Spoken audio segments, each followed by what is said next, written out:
What up, what up, what up? What's up, guys? Welcome back to Rob's Arsenal Recap. And I know we all are excited. We're excited because we're on top of our group table. We're on top of our group. And for the last match we played against Lens in the Champions League, we were all scared. I hear some fans start stressing, some fans scratching their heads, some fans saying, like, listen, this is it. We might get knocked out by smaller teams comparing to other groups because we see Newcastle is in a very big group. Other teams are in a better group than ours. And I see many fans start stressing, start worrying. I myself was a bit worried that we might not qualify in first place. But we see that right now we're on top of the group. And so far, things are going well because we've got a hard fought victory, right? And it's not that Sevilla is one of the best teams in the world. It's just that they play difficult, they play tricky, and they've got some experienced players that's very good at defending. So all in all, I think that we had a brilliant match getting those 3 points. But in today's video, we're going to get into the stats and we're just going to see how we played and why we done what we done so well. Because we see that Arteta done a few tweaks. He done a few things that might be questionable before the game started, but after we started to get control of the game, start to dominate, then I know that every fan basically congratulate Arteta and had nothing bad to say about what happened because we got the victory and we scored 2 goals. Even though we conceded a goal, for me that wasn't a big deal because how we played is what matters, right? So let's get into it right now. So we're going to listen to some interviews and what people think about that match. Comfortable even after we conceded the goal. Yes, they started having more possession and more balls lofted into the box, but aside from that one where Raya nearly done a madness, I think we coped with it pretty well. And it's, for me, performance of the season by far. The goal conceded takes a shine off it, but that's exactly what I want to see from Arsenal. A bit of fluidity, a bit of, impulsiveness, 2 free passes, and we're in the opposition half creating an attack. I think this is the first game this season we've seen one-on-ones. Okay, this is it. This is it that some fans, this is it. This shows you a prime example of the different opinion, the different mindset in the fan base. Because for me, just for me, the match against Man City is the best performance of the season so far for us.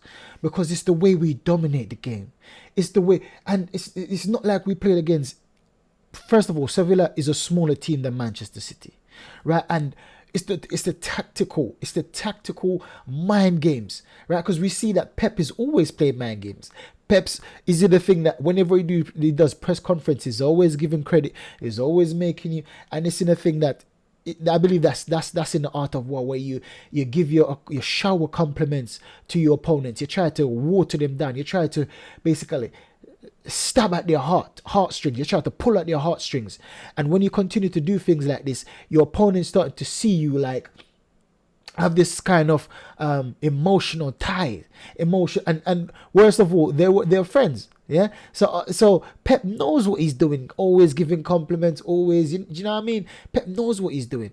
But Arteta, I remember, I think it was 50 Cent or Mike Tyson, one of these guys, or 50 Cent quote Mike Tyson and said that, listen, when you go into the ring, this is why he taught Floyd Mayweather when he had a fight and he didn't want to fight his opponent because he felt sorry for me because he had money to give his family. He had money to... 50 told Floyd Mayweather that, listen, you have to see your opponent. See him as he's trying to take food from your pocket. See him as he's trying to basically make you go hungry, not allowing your kids food to eat. And he said that once he told Floyd Mayweather that, when he went to the ring, it's like he was a monster. He was like he had no remorse for the other player. He went in and that was one of his best fights in history. And because of what 50 Cent told him. Now getting back to Arteta and Pep, I believe the way Pep does mind games is if you're not looking out for it, you'll be easily deceived because this is like his mouth is so sweet. Do you know what I mean? It's like, and who wouldn't want to hear the best things, the nicest things from the best manager in the world? But Arteta understood how Pep is. He knows him. He's been working with him for years. So all of this, if we can see that Pep is already playing mind games in the press conference, know that his strategies, know that his system is in depth, is deep. So for me, when I saw Arteta got that victory, even though it was a deflected goal, For me, it was still wonderful. It was, for me, this is one of the most exciting feeling I felt in a long time, because we haven't beat City in a long time. For years, City's been dominating us game after game after game. So on that metric, yeah, I would say that for me, that match is the best against City. We won. We played beautiful football at times. We defend valiantly. Valiantly. My defenders defend. Manager against manager. We defeated the best manager in the world. So I understand that some fans care about the scoreline. If we won about 10-0, they will say, oh, this is the best performance of the season. We might be playing against the worst team in the world. But for some fans, they equate brilliant performance with goal scoring. The amount of goals scored. Some fans equate the performance in terms of end-to-end stuff, and you get the victory. Yeah, while other fans equates to, okay, we dominate the game. We had like 90% possession of the match, and we dominate the game. So for me, this is why it's the best match of the season.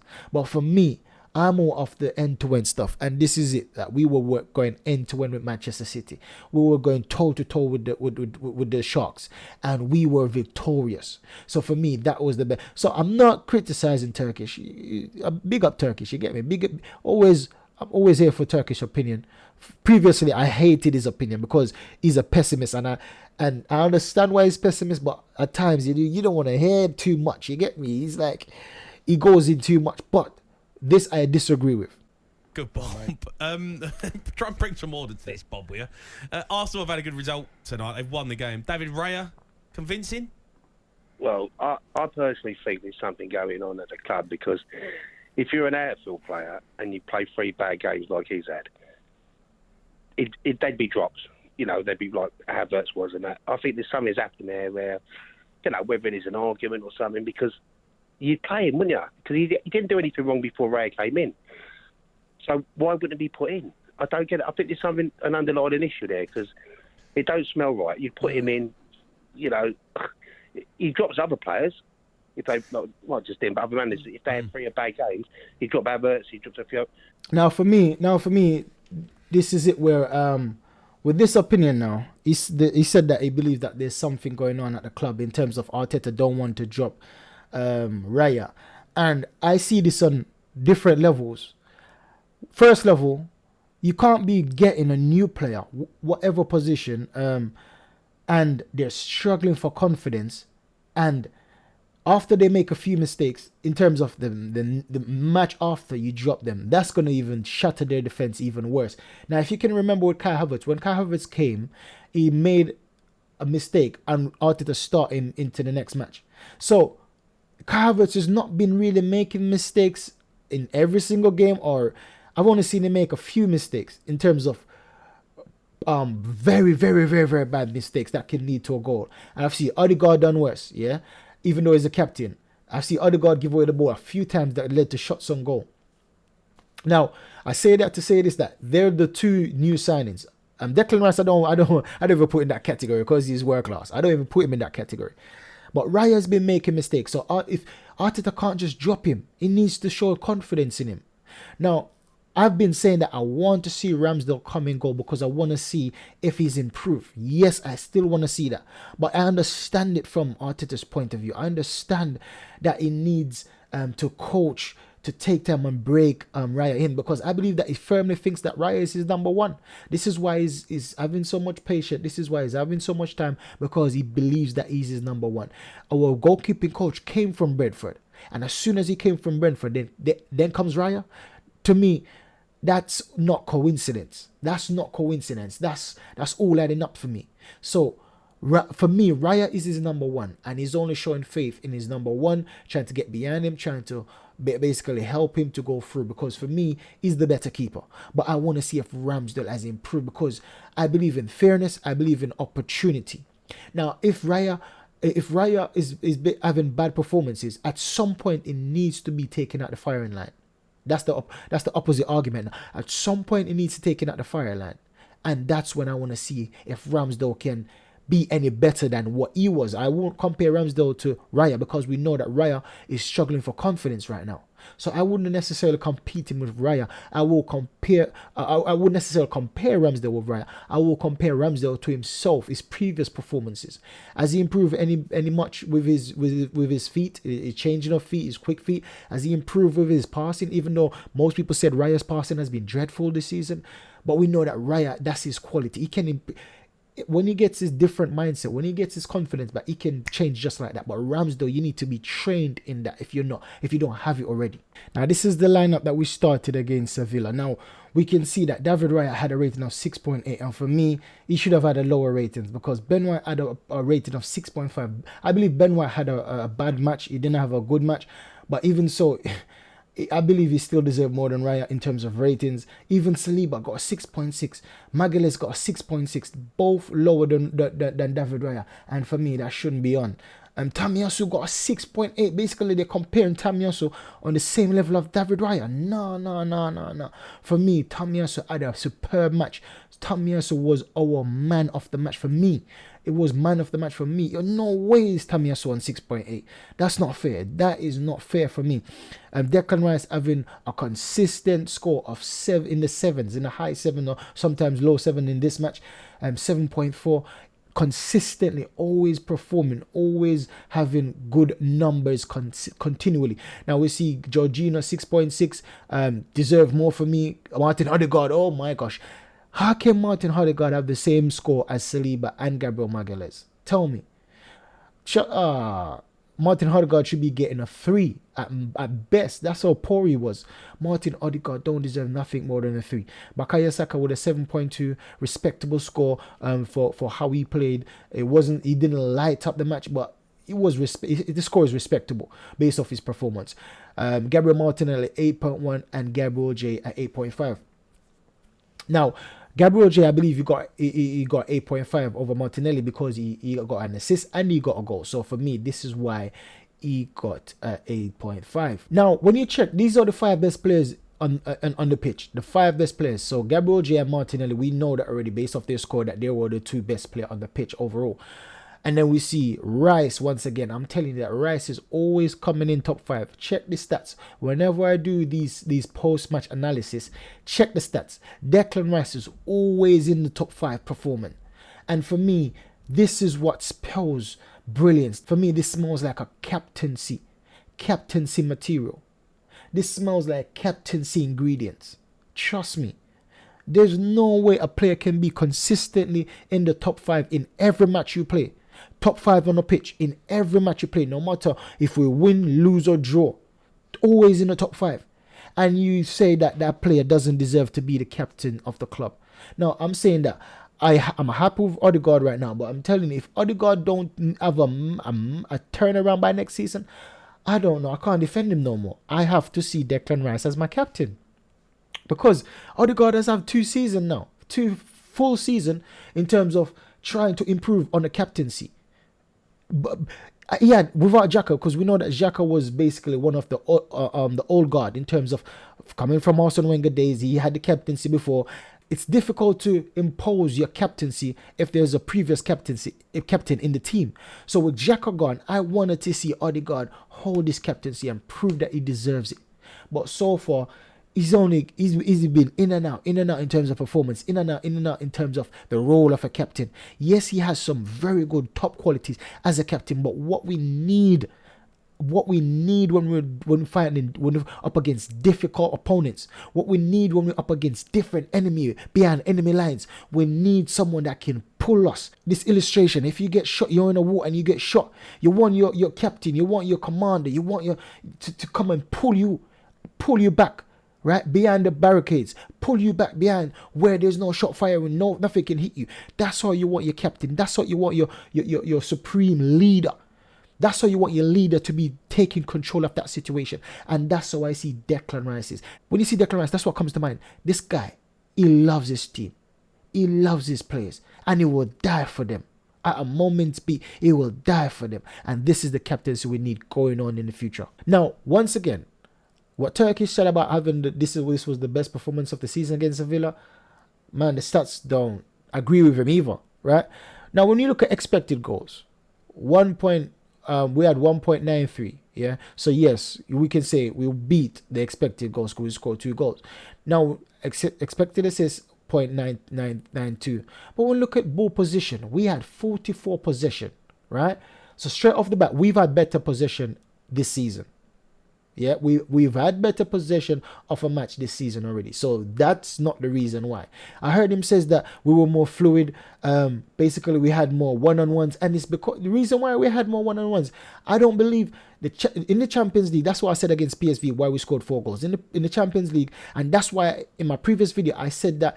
2 videos ago, I said that, listen, Saka got freedom in the first half to do what he wanted to do. Because in the Champions League, everyone believes they're good enough to play their game against you.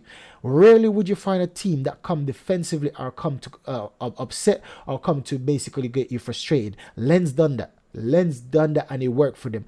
But it's not often you're going to come across this team because the Champions League have the best teams in the world, and these teams, they're so arrogant, they're so selfish, or they're so self-centered that they believe that, listen, I'm not gonna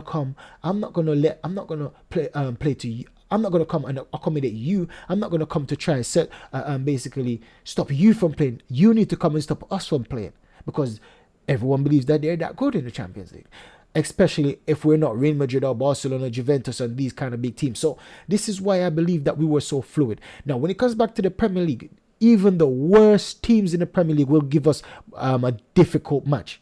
So I'm telling you, the match against Sheffield United we got on the weekend, it's going to prove to be a difficult setup in terms of they're going to try to frustrate us. They're going to try to be aggressive. They're going to try to play us hard, right? So no wonder why we were so fluid. No wonder why we were so we took our foot off the gas, as some might say, because it was an opponent that believed that they could play their game against ours. Now in the Premier League, we're not gonna have that, because the Premier League knows that we're one of the best team in the league. So they're not gonna come to go toe to toe against us. They won't do that. They just won't do that. Even Manchester City had to show us the respect and come reserve, but most teams in the Champions League, they don't know us like that. So it's going to take a season for them to understand. And next season, I'm telling you, they're going to start set up defensively against us. Shots on total shots 14. We had more shots than that in this season in a individual match. Overall shots, we had 14. We had more than that in individual matches. Shots on target 4. We had way more than that in other matches. Shots off target 4. Block shots 6. So once again, no big stat to show you that it was the best match of the season, right? Once again, passes 421. We had more passes than this in most of our matches. Accurate passes 81%. Long balls 31%. Crosses 25%. All of these stats, they're poor comparing to some of the matches we had previously. So I understand that the eye test, yes, they do a lot of take-ons, they do a lot of one-on-ones, but at the end of the day, what did that produce? 2-1 result, right? And he says that the 2-1 result flattered them, but for me, the stats also shows that we weren't that great, like the best match of the season. We were good, especially in terms of the defense we were playing against. We were good, but we weren't great, like the best match of the season. Not on that level. No. Now dribbles, once again, 57%, and they had more dribbles than us, right? Possession loss 123 times. We've lost less possession than this in previous matches. Duels won 41. Aerial duels won. So duels won, we lost out to them. Aerial duels won, we lost to them. Tackles, we won the tackles, we won the interception, and we won the clearances. So in the defensive stats, we won the tackling and interception and the clearance. But otherwise from that, everything that we've done is what we've been doing all season in terms of the stats, and even better.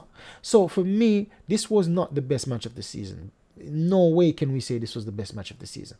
But hopefully we're going to go to Sheffield United and give a very good account of ourselves. Now, if we have a high scoring match and dominate the game, then these fans that said this was the match of the season, like Turkish, are going to say that match is the best of the season because it's more fluent, we score goals and this and that. But for me, I want to see, give me the hardest team in the world.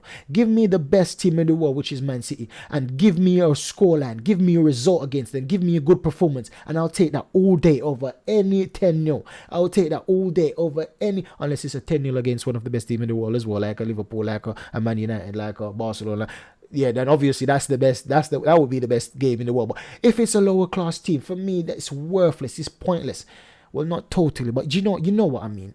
But I am all for having the results, strategic, having a tactical mind game, having a tactical warfare against the best team in the world. I'm all for that. So that's the video there and then, guys. Make sure you like, subscribe, and share. Turn on your bell notification. Catch you in the next video. Goodbye.